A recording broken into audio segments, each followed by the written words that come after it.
everybody. My name is Esther Lee, co-founder and charter president of the Chinese American Heritage Foundation, CAHF, a 501c3 nonprofit organization based in Boston.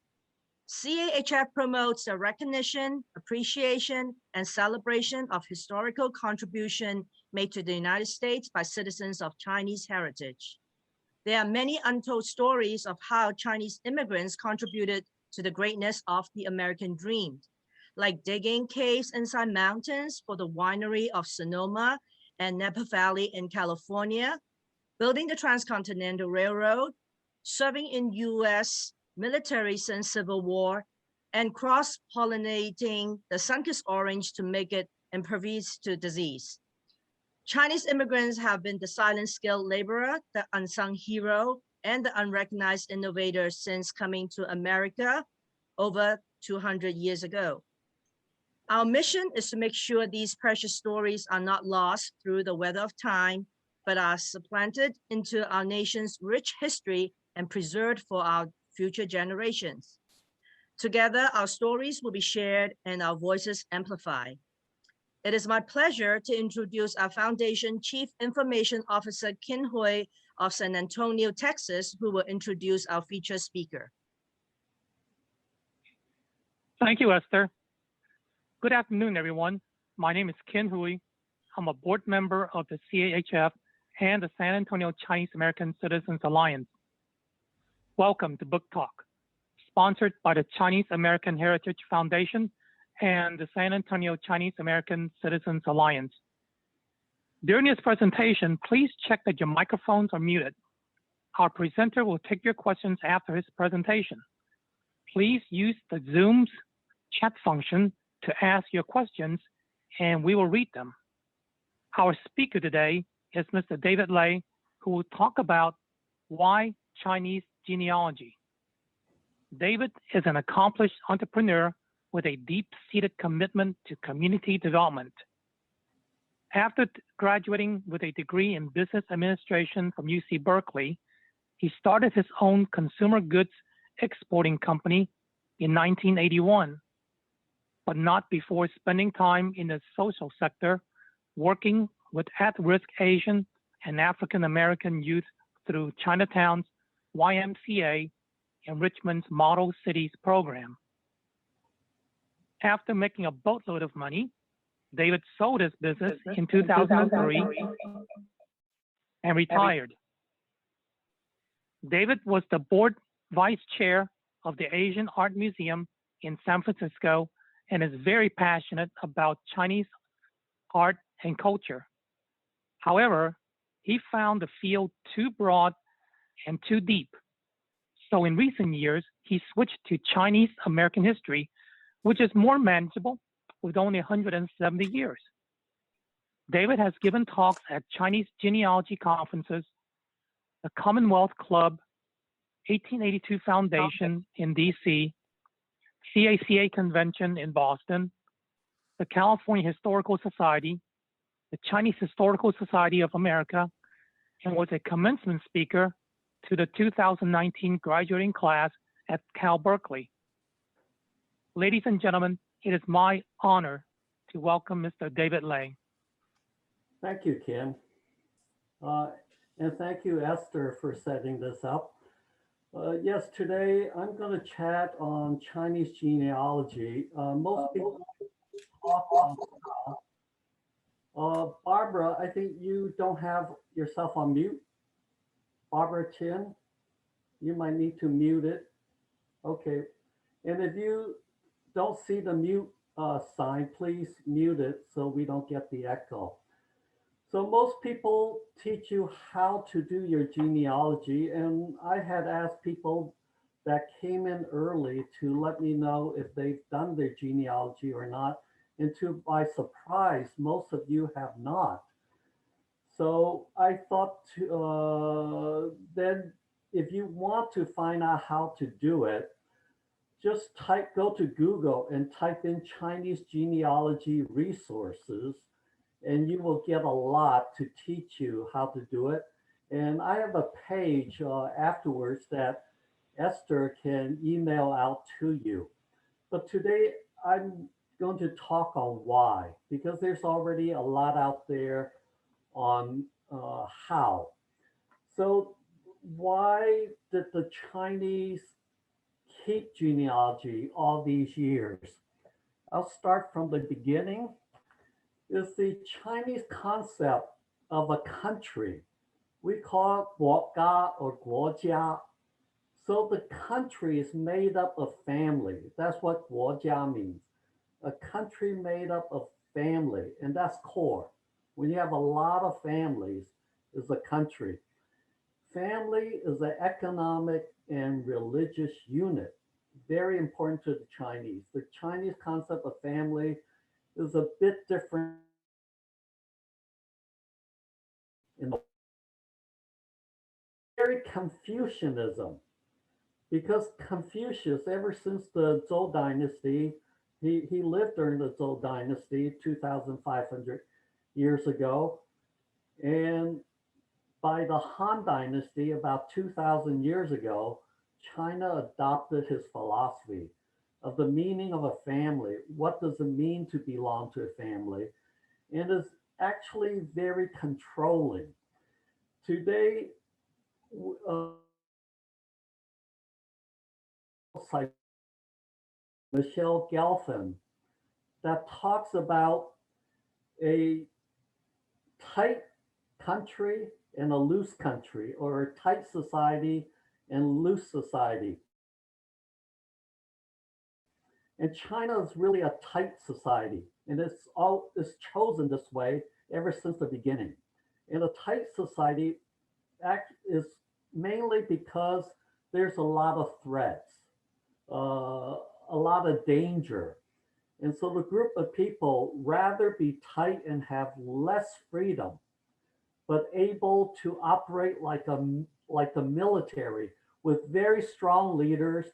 Everybody listen for common safety. Whereas a country like America is loose. And for tight country, actually, people are very disciplined. They don't have debts and they don't get fat. Whereas in America, the contrast is loose. But one thing about a loose country is very open to new ideas, actually accepting. So there's a huge difference between Chinese concept of a guojia, or a country and a family, than we have in the West. And it's mainly cultural, this concept of being tight or being loose. And if you want to read more, is Michelle Gelfand. And this is very important in society to have the rules or rules of engagement. So you know how to interact, what to do in any given situation. And that's how country operate. So when you go into a new country, a different country, they say, do as the Romans, right? When you go to of engagement, different cultural norms, different signals. So when we do genealogy, the home run is if you can trace your ancestry to the Yellow Emperor, Wang Dai or Huangdi. He lived 4,719 years ago, or that's the beginning of his reign. So our Chinese calendar is based on the beginning of his reign, 4,719 years ago. So if you can trace your ancestry to Yellow Emperor, you've done all you can. And I'm sure a few of you out there have done this. Now, the problem is that logic. So you're tracing your ancestry to someone mythological is kind of strange. But until we have archaeological evidence that he's a real person, he shouldn't be the standard where everybody can trace. But it can be fun to trace to to the Yellow Emperor. Now he's the beginning of Chinese civilization because he settled. There's farming, and people stay in one place. prior to him, people were nomads and they hunted and they scavenger for food, but did not stay in one place. And the difference between civilized and nomadic is civilized, you stay in one place, then you can accumulate, you can have inventions, you have specialization in work. So we feel Chinese civilization started with the Yellow Emperor. Now you see the hat he wears. It's supposed to have 12 beads in front or 12 strings of beads in front, 12 strings of beads in the back. And they're jade because that's pure and upright, is to remind the emperor to be pure and upright and not to be uh, distracted by too many things on the outside, to be focused. So that's what the bead's for, and to be stable because if you move your head around, uh, that will move a lot. So it should be stationary, to be calm. And the two strings that come down, I don't know if you can see this, come down here. These are air plugs. When on the bottom here, there's air plugs. So your assignment is to go online and find emperors where they're actually wearing the earplugs, is so that he won't hear fake news, basically, and lies, and to really concentrate being a good person. Now, the Yellow Emperor, he had 25 sons. We don't know how many daughters he had.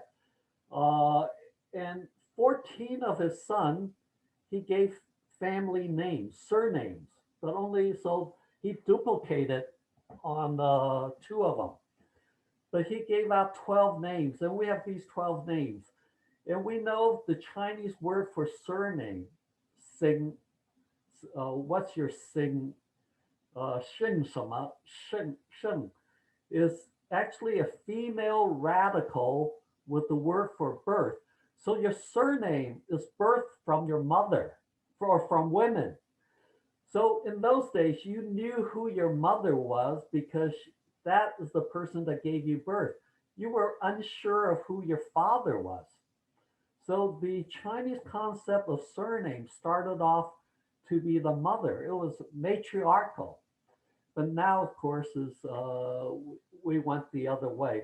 But historians have always wondered about the Yellow Emperor. Why did he only give 14 of his sons 12 names?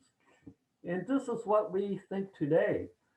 We think that 14 of his sons decided to go nomadic again, to become nomad again, because the line between civilized and nomadic in his time was very fragile. You go back and forth. So we think 14 of his sons became nomads. And in those days, when you took off, you might never see each other again. So, in his wisdom, he gave them names and he told each one, if you run across people with this name, they're related to you. So, don't kill them, be friends with them and help each other. So, that's what names were for the Yellow Emperor. This was his concept of why we should have names. And I'm trying to go down. Here we go.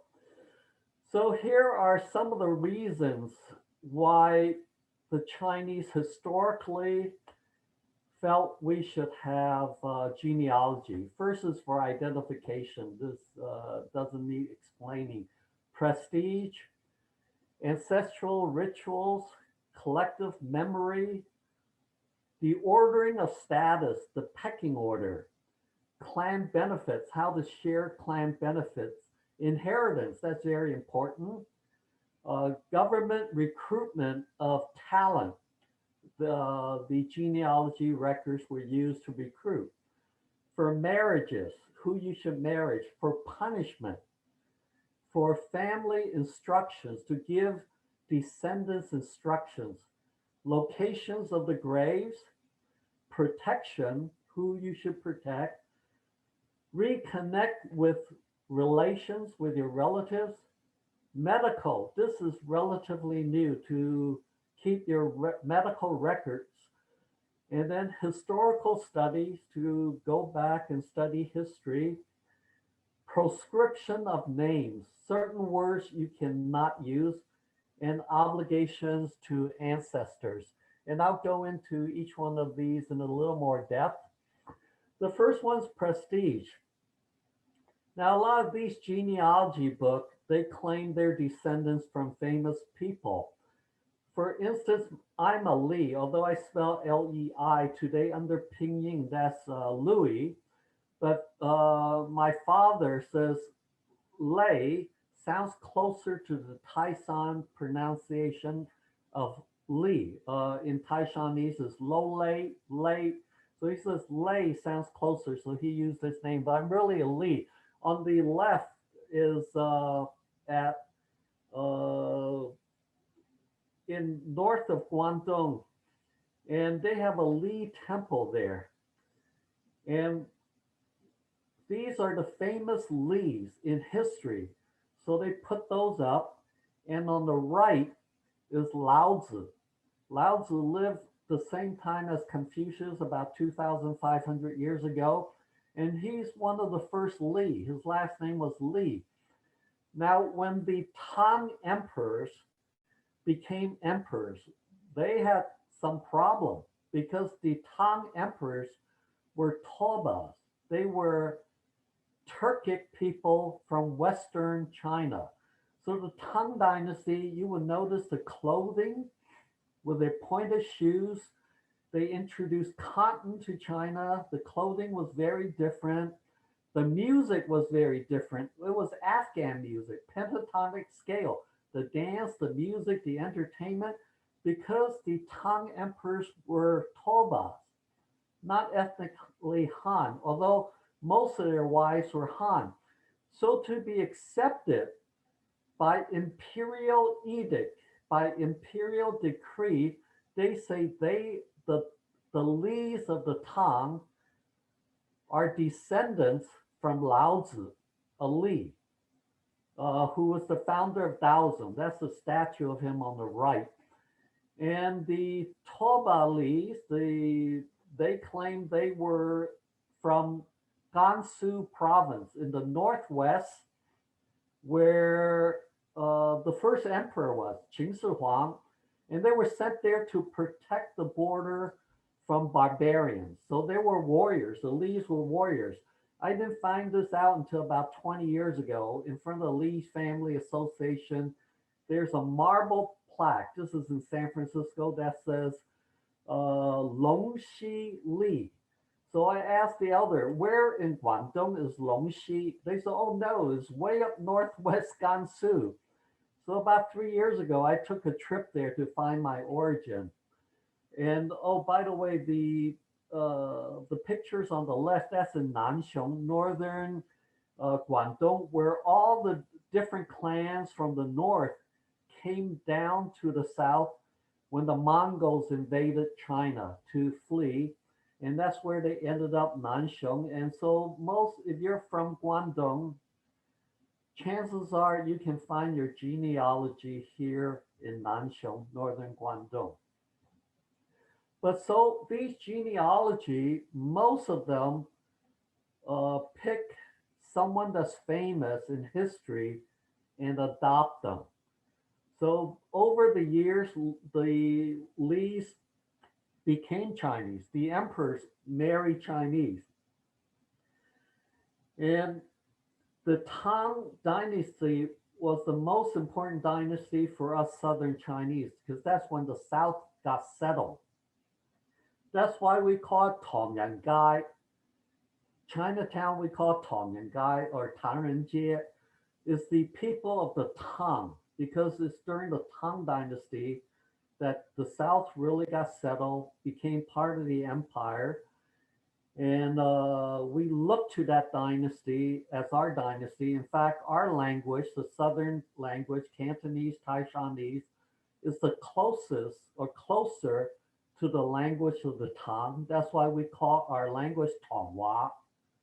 the language of the Tang. So if you recite Tang poetry in Cantonese, it sounds better, rhymes better than in Mandarin. Next, I want to talk about ancestral rites. Now, you're born into this. You're born into a clan, and each clan have their rites. And this is me on the bottom left with my friend Dan Lee, Ding Bong Lee, at the Lee Family Association in San Francisco, making our sacrifices to my ancestor. And this is my father up here. So I'm making sacrifices under the shadow of my father. So this is a tradition. And on every important holiday at the Lee family, we go through this ceremony to remember our ancestor. And to the right, that's in a home, in a family. And in traditional China, you will keep 3 to 5 generations, depends on which village, what is important to your clan. And you remember them. You talk to them at every important holiday. Some people do it on the 1st and 15th day of every lunar month. And if it's 5 generations, this is only in the male side. Now we're seeing female being put up as well, but traditionally it's only on the male side. So a male generation is normally 30 years. So you will be, if it's 3 generation that's commemorated, for close to 100 years, you will be remembered and your descendants will talk to you, remember you. And if it's 5 generation, it'll be 150 years that they'll remember you. So when you die, your descendants will put you up on the, put your picture up into the family altar, and they'll pick out the last one. And usually it'll be an ancestral tablet, and they'll take that tablet to the clan association, like the Lee Family Association in San Francisco, or you can go back to Toisan, where I'm from. My family can take the tablet to Toisan and keep it at that ancestral hall. So it's keeping track. This is where we get a lot of our genealogy information because of ancestral rites. Now, where do we get the concept of ancestor worship? Is it a rite or is it worship? Do we sacrifice to ancestor or do we worship ancestor? This has been an argument. Where did this come from? Now, the Chinese, we believe, is a rite. Now, when did it become worshiping? Is because the Jesuits came to China in the late Ming Dynasty, 1500s. And the Jesuits were very educated and they studied Chinese rituals. And they said, oh, these are rituals. They go through these ceremonies to remember their ancestors, to remember Confucius and other heroes. They go through rituals. And so they said, then the Pope says, well, if these are rituals and they're not worshiping, then you can convert the Chinese and still allow the Chinese, your convert, to do their ceremonies. Later on came the Franciscans and the Dominicans. And they looked at it and they said, oh no, these Chinese, they are worshiping their ancestors. And they went and told the Pope. And the Pope says, oh, really? Then they banned the converts that the Jesuits made, saying, no, we have to go and make sure our converts don't go through these ceremonies. And then later on, the Jesuits fought back and says, no, these are really rituals. And then the next Pope says, okay, you're allowed to do this. So this concept of ancestor worship came from the Catholics. For the Chinese, Confucius felt we need to do ceremonies and have these etiquettes and have these traditions, and we need to share them. So he says, Li, or these ceremonies and these rites are important to bring harmony to society. We must have them. Everybody must do them to bring harmony. But he realized China was very diverse with a lot of different thinking. He says, It doesn't matter how you interpret these rites and these ceremonies. It doesn't matter if you believe them or not. Do them because they'll bring harmony to society. This is something we must remember of how we look at these. Do them, interpret them as you wish, if they're important to you or not, but do them. So this comes to collective memories. Wherever I travel to distant places, especially small towns, I try to look for a Chinese restaurant.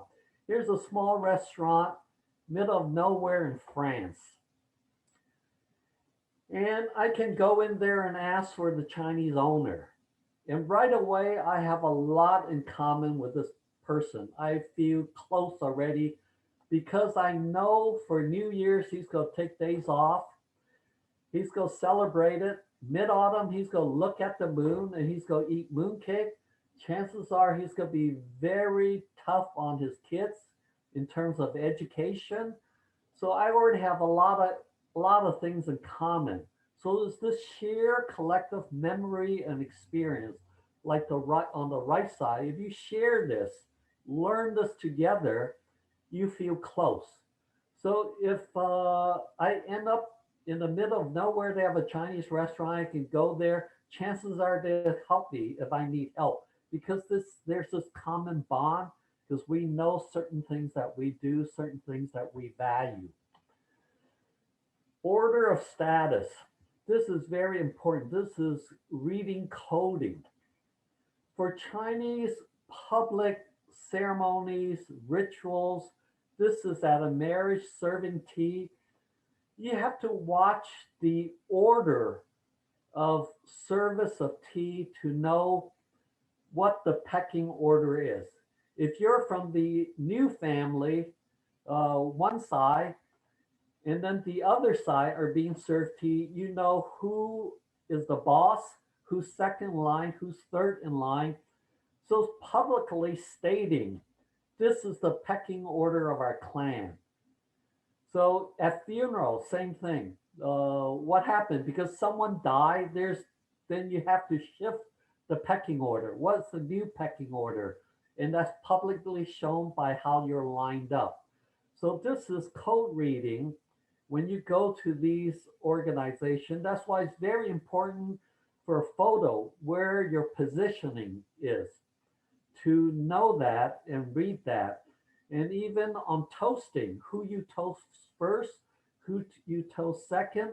And when you toast, you try to lower your glass to give face to whoever you're toasting, especially if that person is your senior. Make sure your glass is not level or higher. If he's a friend, it can be lower. It can be the same level if he's a friend, but if he's your superior, be sure your glass of wine is placed lower when you toast. And then this is benefit from your genealogy chart. You're entitled to sharing pork. They say fan juyo, to share the pork. Remember the ancestral sacrifice? Well, you sacrifice it to the ancestor symbolically. You present it, but actually is we mortals that eat it. So if you're registered with a family association, you're in the genealogy chart, you're entitled to your share of benefits. And today is more than just pork. Some villages, because they had common land, some villages, instead of the big shots selling the land and benefiting, some far thinking leaders of the village sell the land or develop the land together so that it brings in income. So some villages in China now, no one needs to work because the income from the developed land and the building brings in enough income that no one needs to work. So the the women of these villages are very desirable by men of other villages because it's lifelong salary when they marry one, and vice versa. And the men becomes very desire because they have lifelong income. And same with family association in the US. Many of them own a lot of income to be shared by the clan. So this is benefit is very important to keep that genealogy to know who should have that. And then of course inheritance, whose direct line. And in your genealogy chart, it'll show this. Now on the upper left is Lu Gim Gong. He was the youngest person recruited to go to North Adams, Massachusetts, to make shoes for Calvin Sampson. 1870, after the Transcontinental Railroad was completed, in western Massachusetts, and Calvin Sampson had one of the largest shoe factory. His Irish worker went on strike. He read that the Chinese knew how to make shoes in San Francisco. He says, geez, why don't I get these Chinese to come and work? So he sent his manager to San Francisco, who brought in something like 75 to 100 Chinese. I think $30 a month, $35 a month, contract for 3 years, including room and board. And Lu Gim Gong was the youngest. And we have a picture of him in North Adam. And in those days, the local townspeople, it was their job to convert these heathen Chinese.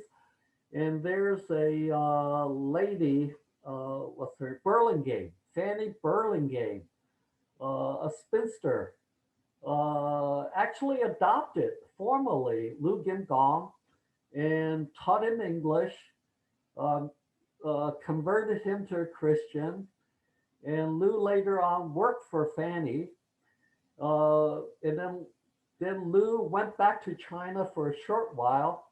And in the village, they tried to get him married off. He didn't want to be married to be arranged marriage.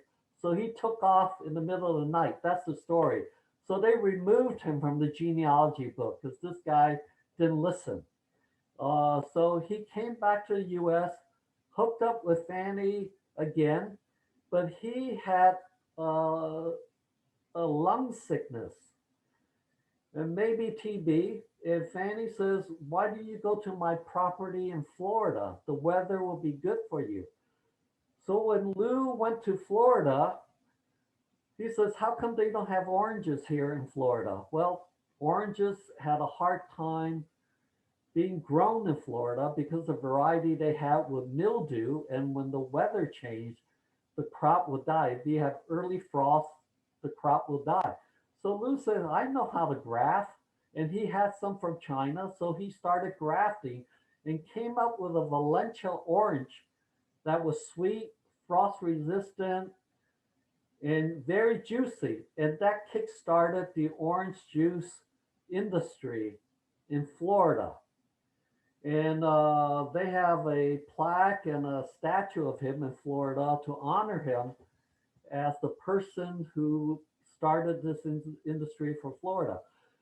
So 3 years ago, Henry Tom and I and Jason Wu, another genealogy, we went to his village to look for his genealogy. He's not a Lu to this Long On Chun, where he's from, to find his genealogy. And we have so many conflicting stories. It turns out he was not included because he didn't get married.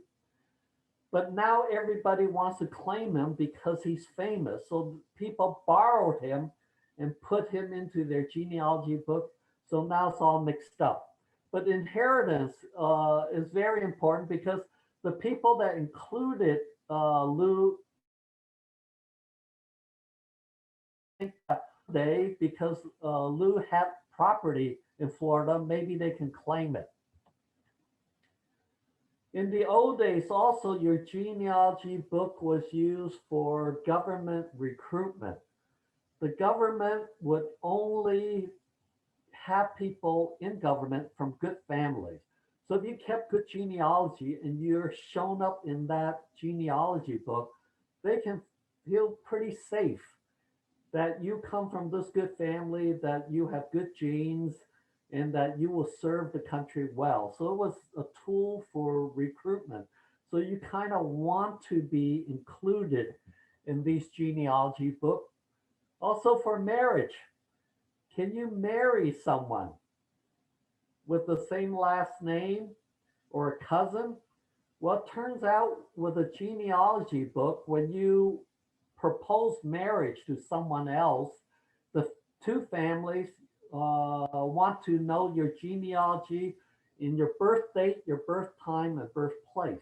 Because with your birth date, birth time, birthplace, they can calculate your astrology to see if you're a match. So you never give out your birth dates and time, especially your birth time. You can tell them what animal, but really not the detail, because you're giving out all your secrets. This should be your social security number that people don't know. That's why the Chinese, we all have the same birthday, which is the seventh day of the new year. That's everybody's birthday. But your real birth date you keep as a secret until marriage. You give out your birth date, time, and place, and you also give out your genealogy. Make sure you're not marrying a cousin. Now, on the male side, you check 9 generations back. In the female side, you check 5 generations back. And this is one of the key reasons why Chinese kept genealogy, that you don't marry someone that's too close to you. If you start doing genealogy on your mother's side and what your the last name of the wives of your ancestor, you will find out we're all related. My gosh, is so related. We are so related once you start doing your genealogy. I talk about the reward, now the punishment. Lower right is the immigration to Taiwan.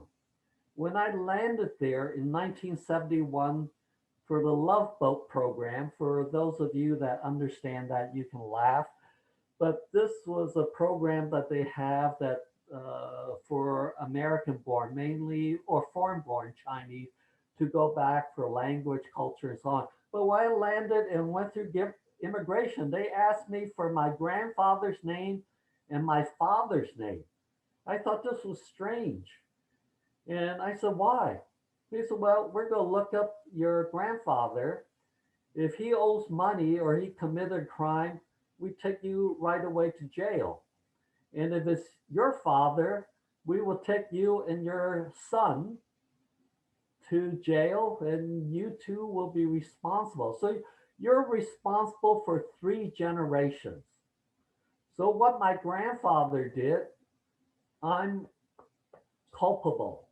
And then my children and my grandchildren will be also responsible for my debt and what I've done wrong. So this is the Chinese concept. And then on the other side, the let me see. Yeah, I'll talk on this side. Depends on the level of crime. For treason is the worst. 9 relationships are beheaded or killed. These are your cousin, your father, your parents, your grandparents, your cousins, your nephews, your grandchildren. 9 relationships are all responsible.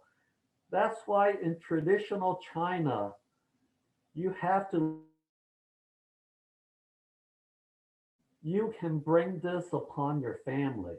And when you go and rebel and commit treason, everyone in your family is responsible. So it's quite a obligation. Very different thinking if that is what happens. And here's more rewards. On the other side, if you pass the civil service exam and become a official, your parents and your grandparents, they will get the reward of wearing certain clothes, be invited to certain events.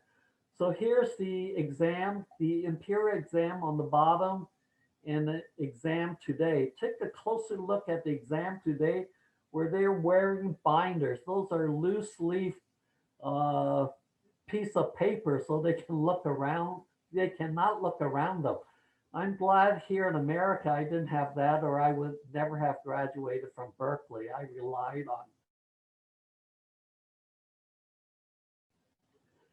And then genealogy, if you have 5 generations under one roof, the emperor is obligated to come and visit and congratulate you. So here's a picture, evidently this grandmother, great great grandmother up front, 5 generations together. And if this were in the US, the president have to show up and congratulate. And the story of China, old story, emperor came and congratulate the elder of this family who had 5 generations under his roof. And the emperor says, "How do you do this?" And the elder in the family pointed to this word, yan or ren. That means grit your teeth and bear it. Because those of you that comes from large family, you will understand this word. Another thing for genealogy is not instructions from your ancestors giving you wisdom, passing wisdom down to you. On the left is my father's wisdom at the age of 80. It used to be at the age of 60, you can start doing this. At the age of 80, my father printed this as an almanac. Almanac is 30 pages with telling me or telling his descendants how to conduct themselves and his older sister. And on the right is the rhinoceros, Brown's rhinoceros at the Asian Art Museum. And in those days, they did it in bronzes. Many of them were family instructions on the bronzes, the history. This one happened to be a small time minister. He got rewarded by the emperor. And with the money, he made this to remind his descendants to be loyal to this emperor, to thank this emperor for the gift of cowrie shells. To future descendants, which I think for Chinese is quite important to be culturally literate. Another reason for the genealogy book is location of graves. The Chinese belief is that if the bones are situated in a good location, they give out rays or they broadcast out goodness, auspicious chi to the descendants. So to be close to the grave site is important, and the placement of the graves are important. The genealogy book on the upper right is my own genealogy book, location of my ancestors' graves.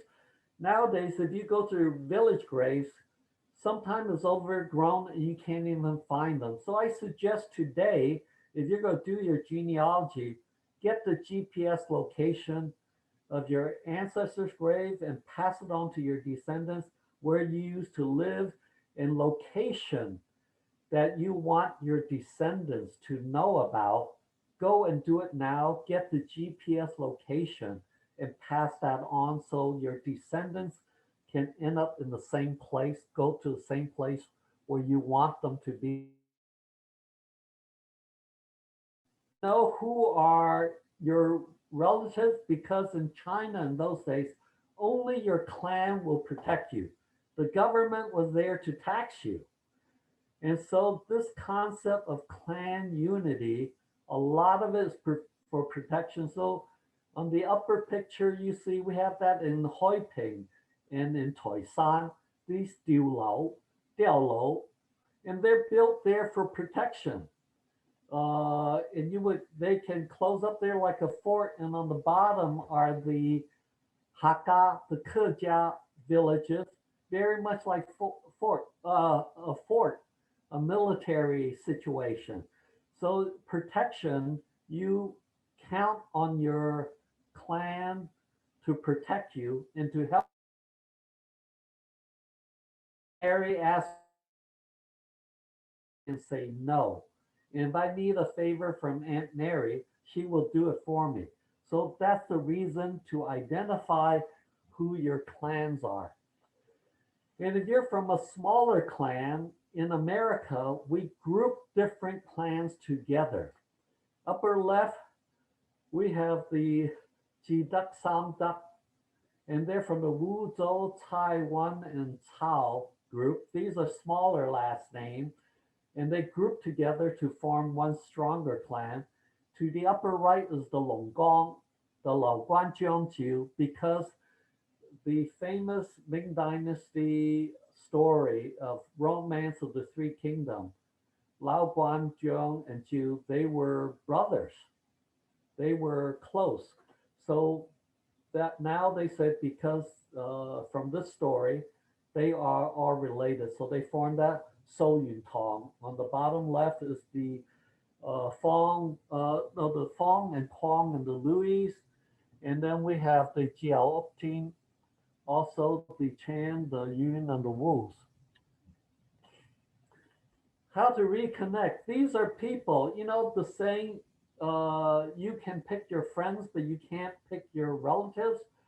Well, these are people that were my friends that later on I found out they were related to me. And after I found out they were related to me, I became closer to them. And I think my ancestors and our ancestors will be very happy knowing that their descendants are friends and are helping each other. Because if I, 1,000 years from now, know that my descendants are friends, know each other.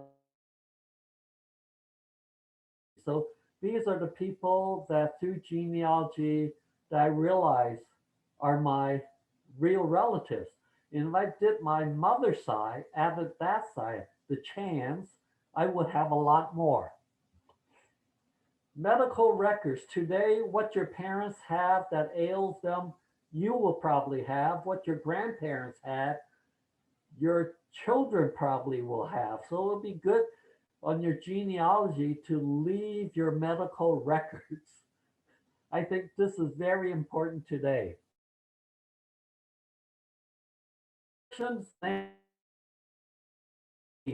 In the West, it's good to name children to commemorate an ancestor. In China, is the reverse. To honor your ancestor, you will not name your children after them. Absolutely not. In fact, if you name someone or use the emperor's name, it's treason. For 7 to 9 generations, you're not allowed to use it. Like for our first emperor, Qin Shi Huang, his real name had Zhen in it. So the word for the first month used to be written on the left side, Zhen Yue. So this was his name. So when he became emperor, you can't use it. So we turn it to this Zhen, means the proper or the main month. Instead of this would be administrative or political month. Wang Shiho, he was a Qing Dynasty minister and a scholar. But one time he wrote a book and he wrote the Qianlong Emperor's name without leaving out a stroke. So you cannot write the emperor's name without changing it. So he didn't leave out a stroke, and the emperor found out, killed 9 relations. So his children, grandchildren, parents, grandparents, wife's family, cousins, uncles, aunts, all exterminated for writing the emperor's name. Li Shiming, the second Tang emperor. His name was Shining, which is very common words. So instead of having people avoid these words, he says, well, I'll make it so that you don't use both words in the same order combination. So seldom used except for his name. Liu Zhuang, he had the name of Zhuang. This is Zhuang. And he made all the people with last name Zhuang, the surname Zhuang, they must change their name to this Yan Yim. So all the people with this last name originally had this last name. So if you're Chinese, you really should not name your children after a ancestor for 7 to 9 generations. And so we have name calling. In fact, even we Chinese have many names. When we're young, we have a name, milk name. We have our formal name. Especially when we get married, we have our generation name. We have our pseudonyms. We have a lot of names. It is impolite to call someone by their name, their formal name. So you would call someone Secretary Lee, Minister Lee, Principal Lee, Dr. Lee. You would say that position or use their nickname. That's why, and if you call someone by their real name, it's asking for a fight like this. You never use someone's proper name, but you would call them by their position or their pseudonym. So that's why in our Chinese genealogy and American record, we find this Atoy, Sam, Hu. It's all this, that. These are nicknames that we don't have their formal name. A lot of people, even close friends, don't know their formal name. And this is also important to Chinese. Now I'm towards the end, so I'm going to talk in general. Here I am standing in Gansu at the tomb of one of my ancestors from the Western Han. This is 2,200 years ago.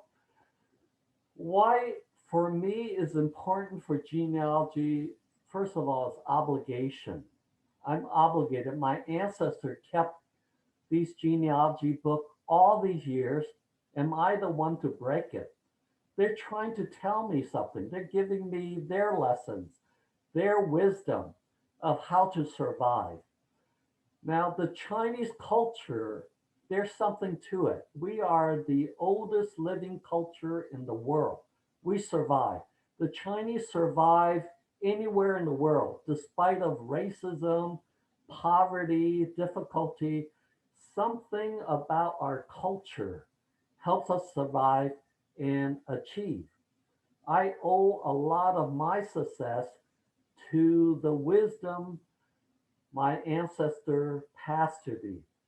Obligation, reciprocity, discipline, respect for elders, value education, all these goal setting, many of these are my is what I receive from the culture, and I want to pass it to my future generation, whether they look like me or not. Because in America, I know about 40-50% marry outside of ethnicity. So my daughter, she's not married. I'm not sure if she's going to marry Chinese or not. But my grandchildren, the odds of them, my great grandchildren, the odds of them being pure 100% Chinese is unlikely. So I'm passing this culture to my descendants that won't look like me. In other words, I'm passing this culture to Americans. So, how do we position the good parts of our culture to fit in the American context? I think this is very important. That has to be in the American context, that it will work, that they will accept. The other thing I think about is now that I'm 72, I'm looking at death. Everybody's going to die. But most of us want to be remembered, like the Pixar movie Coco. If people remember you, you're alive.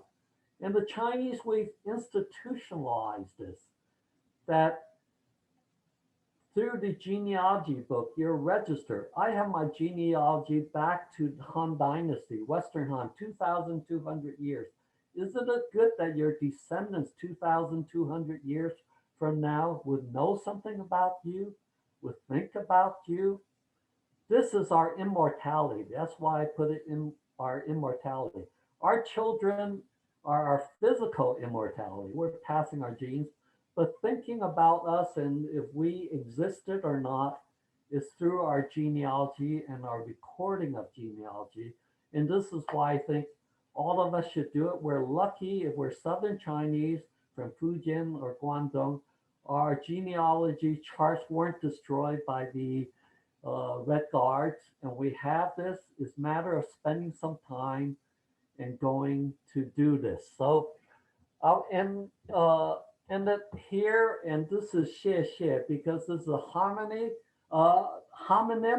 The Chinese Mandarin word for crabs are pang xie. So I have two of them. So it's xie xie or thank you. Questions?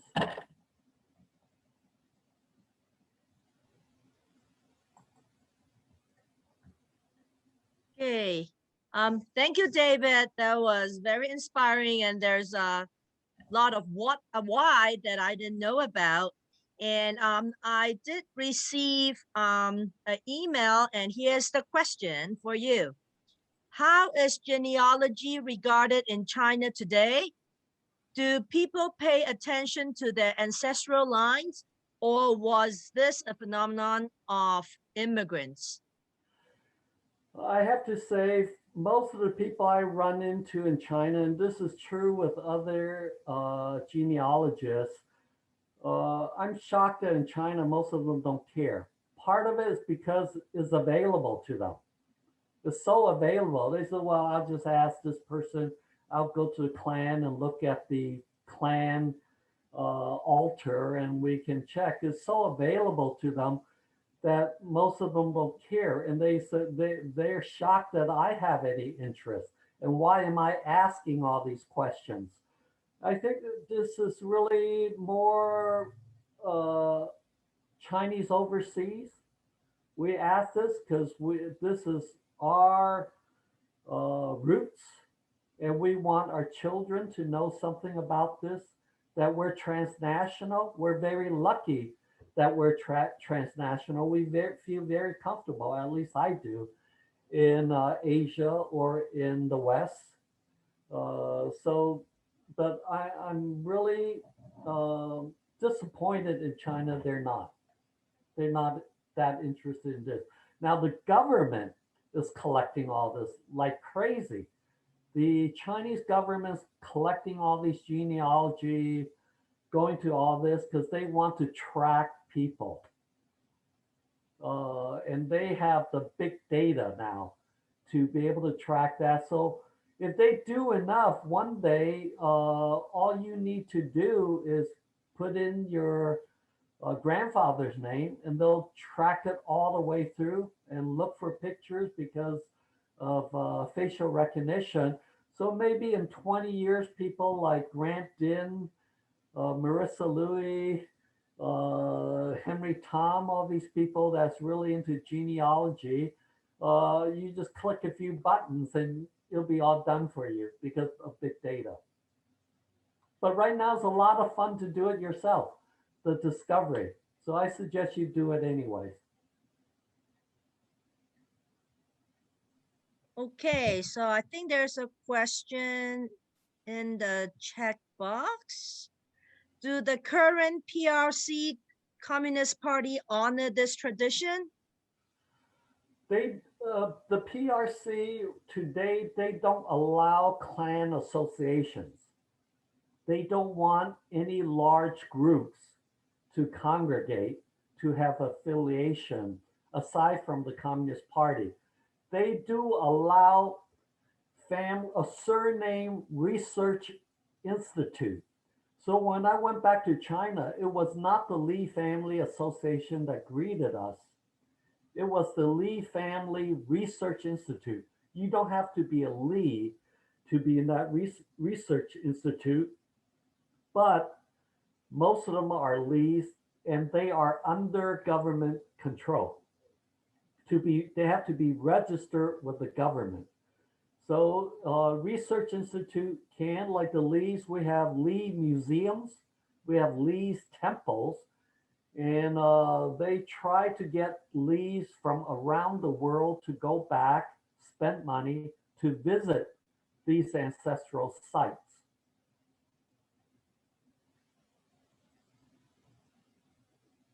Okay. Another question from the chat box.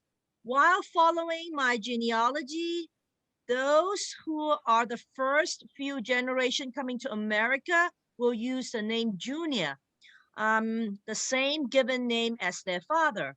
Why is this so different to old Chinese culture? This I don't know. When that person find out, please email us. I want to know.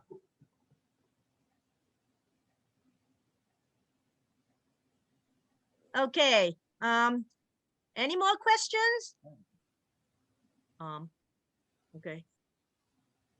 All right, Wilson have a question. Hi, David. Thank you so much for your presentation. I have a question. There is a myth that the Lees with the surname Lee, Yes. if you have a split toenail, that means you are directly related to the Lei Simon, the second emperor. So the question to you, David, are you a prince or are you just a regular Lee? Now, evidently I'm a regular Lee. When I got my Ancestry.com DNA, I was hoping that I would have some Turkic blood in me, that so I can claim direct relation to the Toba, the Tang Dynasty emperors. Now, the Tang Dynasty emperor, if you did a great service for the emperor or for the country, they will grant your whole clan the Li surname. That would be an honor.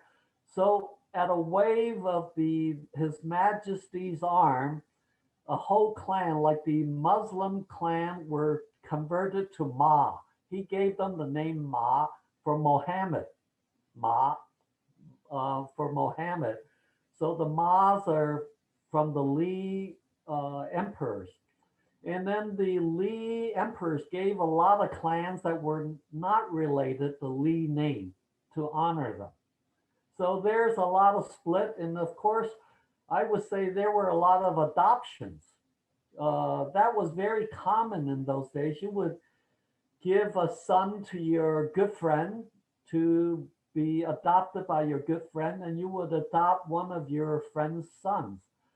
My aunt, my father's older sister, never married, so my older brother was given to my aunt as her son and formally adopted. And on her gravestone, it shows son, and it's my brother's name. So that happened a lot. And unless it's clearly stated in the genealogy chart, you wouldn't know.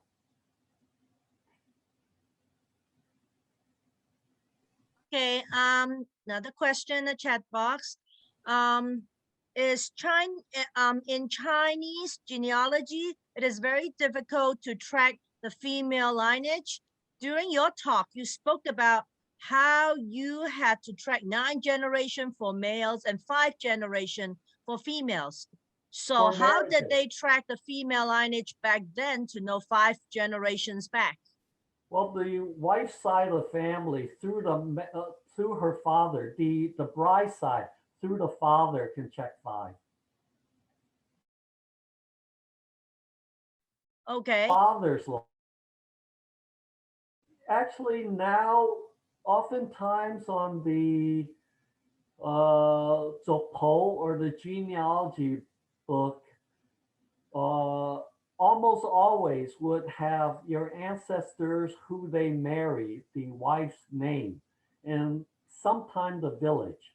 So you can track that.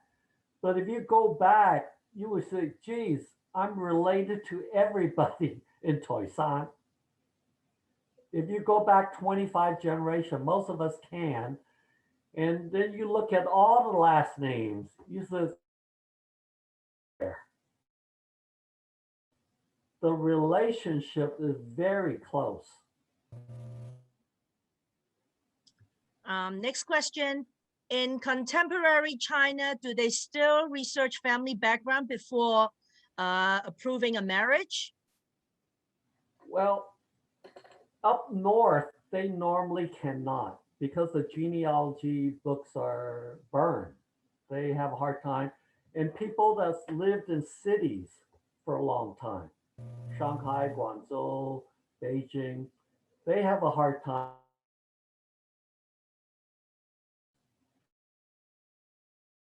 Family were in Beijing. Her father never went back to the home village, but I took her back. We were able to find it. So they have a hard time checking. And I think now you just want to make sure how much money they have in the bank account. Okay. Yeah. How do you rectify false paper son with false surname for future generations? Or do the paper son families preserve what they can? Yeah, most paper sons, they know it. And if not, you can go to your gravestones. There's a few of us here today that's working on that for San Francisco, the gravestones in San Francisco, because the gravestone oftentimes have the English name and the Chinese name. And when it doesn't match, something's wrong. And you then can check on the gravestone for the Chinese name in the village and then go to that way. But is the key for those that want to start your genealogy search. I suggest the first thing you do is go to your grandfather, your father, your grandfather, great grandfathers. Further back you go, the better. Get a picture of the gravestone because they'll tell you the formal name with the generation character in it. And that will give you a hint from which clan, and they'll tell you the village. So you can go back to the village. I would say maybe 70% of the village, 60% of the village will have their clan genealogy.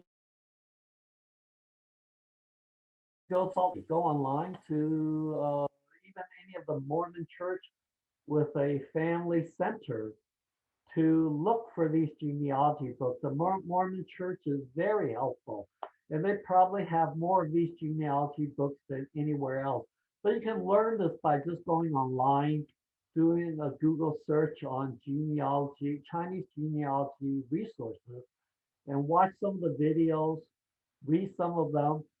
And if you're from southern China, Fujian or Guangdong, I would say 70% you can go back 25, 30 generation pretty easily without doing that much work. Or go to one of the genealogy conferences. Henry Tom is going to do one in Las Vegas June, end of June. Or you just want someone else to do it for you, My China Roots. They'll charge you. And they've done it for a lot of people. Just names, and then they'll go and check the villages and everything else. They can do all that for you, but they just charge you for it. Okay. One question, another question. When you were back in Guangdong, were there also family graves from which you can trace your genealogy? And were there also different villages you visited to do this for your family? Yes. But you have to sites for other villages won't do any good for your own genealogy. But if you can find your real village, and that's the key. If you can find your home village, then you hit the home run. You can go to that village, ask for the cemetery, and see if you can find a name that's your grandparents, your great grandparents, or even your parents' name. Sometimes they'll show find your parents, your father's name. under someone as children, then you might have been able to find your grandfather. So I would start with the cemeteries, and that's what we have a group of about 8 of us that's trying to get all the. We're starting with the cemeteries in the Bay Area, the Ningyo Hoisan Cemetery, the people from Toisan where they're buried, to get all the names and all the cemetery office records to be searchable. So you have a name, you only have the name, and you're from Toisan. We can tell you very quickly whether that person is buried in the Ningyo Cemetery. You can go and pay your respect, and then we can tell you which village, if that information was included on the headstone or in the office records. So that will ease this information. Go to Salt Lake City, the Mormon Church, and find out if they have your genealogy book. If they have your genealogy book, there it is, 25 generation, 30 generation. But you might then want to go back to the village and find out if you have any relations there, because chances are all the people in that village are related to you. And that's quite nice to know you still have relationship. Okay. So one last question, anybody? If not, Wilson would like to ask the last question to close the presentation. Okay. Is one question: is the National Archives in San Bruno, California helpful? Absolutely helpful. A unintended consequence of the 1882 exclusion law is they have to keep track of all the Chinese and Chinese businesses. So we're so lucky that we have these records. The exclusion law was bad, but because of it, the government had to keep track of us, and this is what they have. Absolutely helpful. If you know your ancestor came through, I went to the Mormon church because I couldn't find the spelling of my grandfather in English. And I thought he came in 1922. So I went to the family center in Oakland and said, my grandfather came in 1922. I want to know how he spelled his name in English, how he was registered when he came. And they looked through the ship's file, all the land.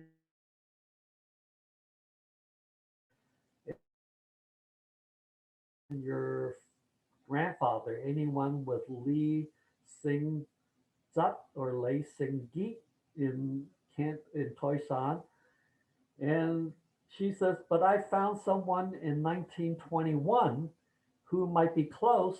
And she got me to that manifest for September 1921. And it was my grandfather because it listed a village, Bangong village. So I knew it was him. The age was the same. So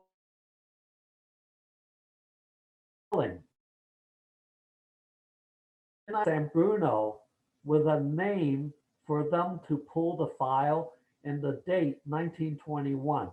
So you should have at least the English spelling of the name and approximate date of entry into the US.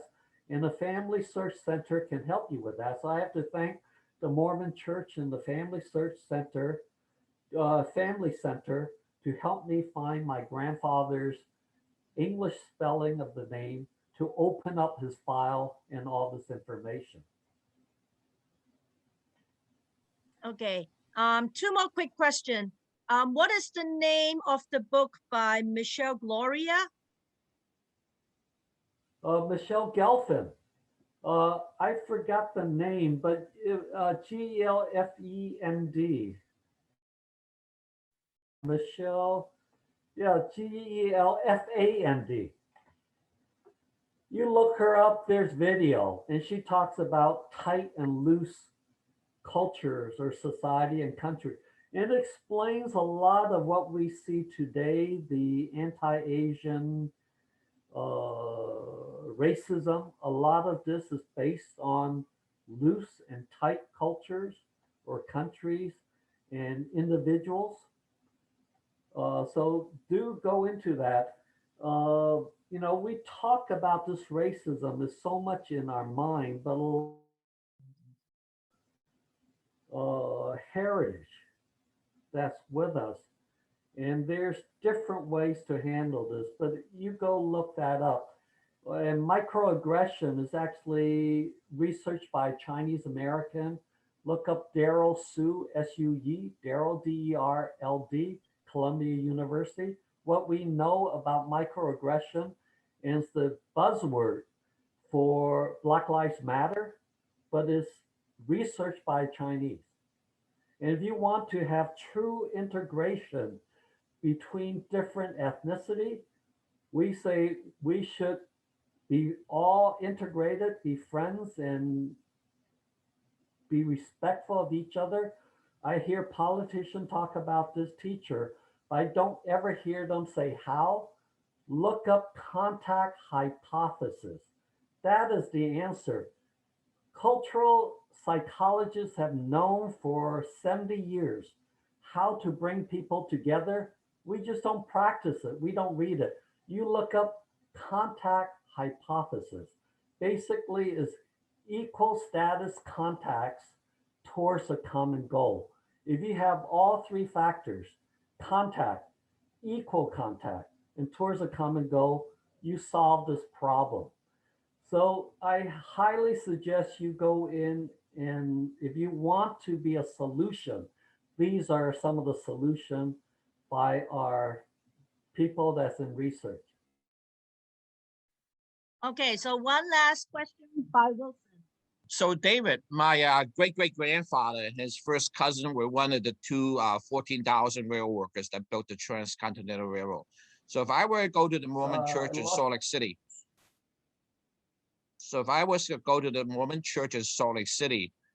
and I don't know how my great-great-grandfather spelled his name. I mean, I know his Chinese name, obviously, but I don't know his like English name. So how were you able to find your grandfather's, your own relative's name in that directory, or what, Well, they looked up the ship manifest because by 1922, 21, they already have records of all the every ship that lands in the U.S. have to have a manifest listing the people's name. And that is what they went to. So she went and looked up all the Lees, the different spelling of Lee, L-I, L-E-E, L-E-I, L-Y. And she tried to look one with the three combination that sounded like my grandfather. And she was unable to find it in 1922, but she found it in 1921. But Go Right or the Transcontinental Railroad time, we didn't have this. This is before the exclusion law. So you just have to try different spelling. But they wouldn't have this in NARA anyways.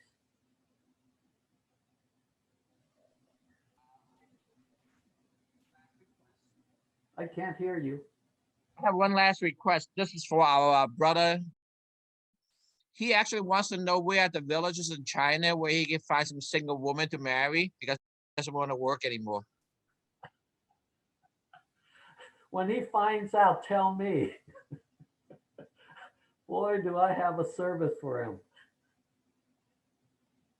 Okay, so again, we really want to thank David for this wonderful presentation, and on the chat box, there are a lot of people complimenting your presentation, and really thank you for your time.